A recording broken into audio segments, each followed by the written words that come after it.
welcome to a new Monday morning routine. It's Coffee with Strangers with Kelli Lemon.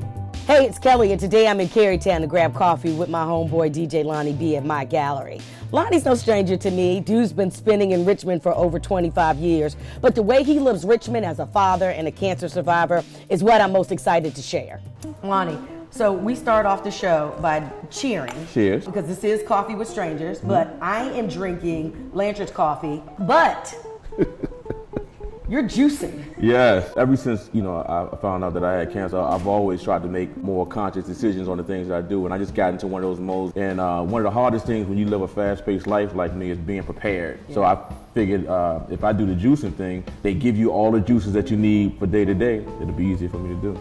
For those that don't know you, who are you? I'm DJ Lonnie B. Been DJing in Richmond now for 25 years. Okay. I've been on the radio for about 17. I love music. I love Richmond. From Southside? All my life. All right. Yeah. And so you have probably had the opportunity more than anybody to leave Richmond. Yeah. Why haven't you? Early on in my career, it was probably the fear of failure, maybe. And then as I got older, once I realized what I had created and established here in Richmond, I felt like it would be kind of hard to go start over and create that. And a lot of other markets are so saturated with DJs and things like that. So. You're a heavy hitter. Yes. What is a heavy hitter? The heavy hitter is kind of like a DJ fraternity. DJ Enough created it years ago, and what he did is reached out to what he considered to be the top DJs in each market.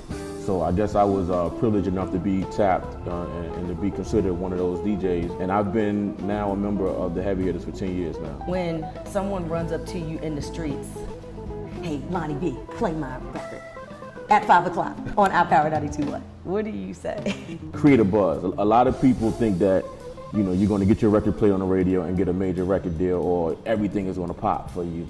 Unfortunately, that's not the case. And right now, with technology and social media, make your record pop on the street level and on social media and make them come for you. I just found a song on social media. I saw it and I reached out to the artist and asked them for the song and started playing it. Talk about the Richmond music scene. How do you feel about it right now?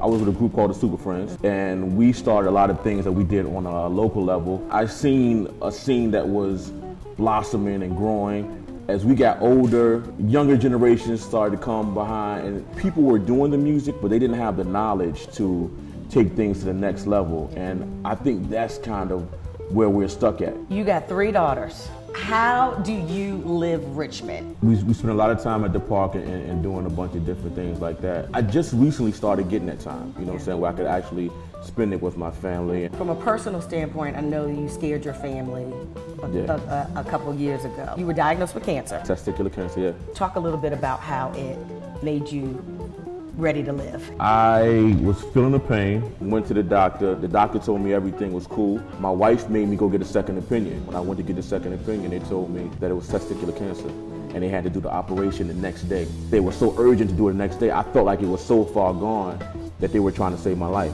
It messed me up. I had to wait 8 days to get the results back. When I got the results, they told me it was stage 1, and it hadn't spread.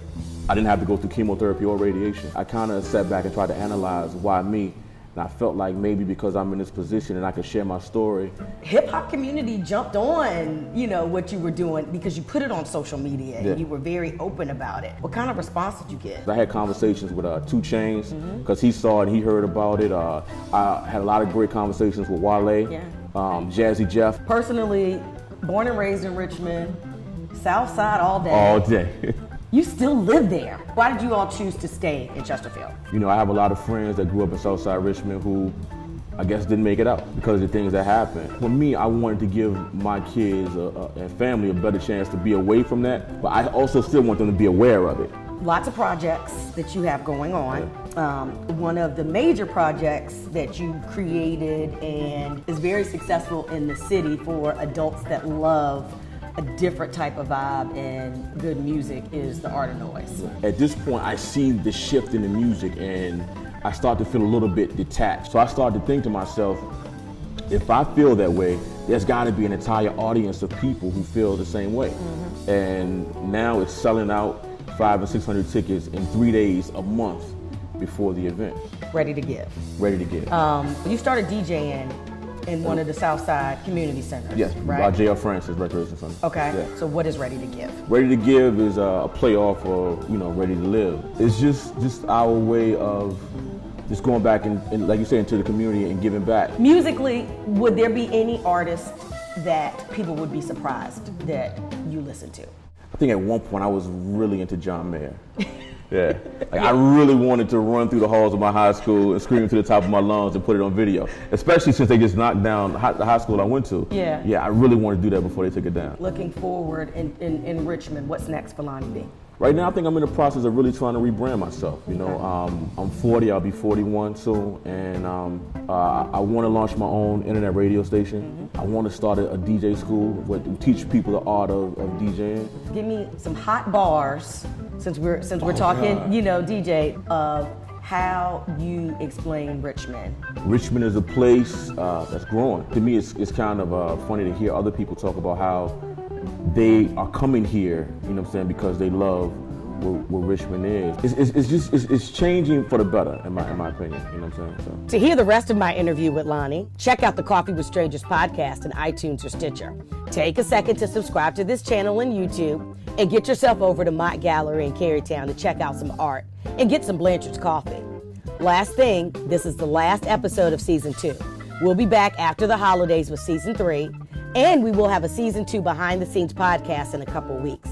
So subscribe to the podcast and follow us on SoundCloud. See you soon.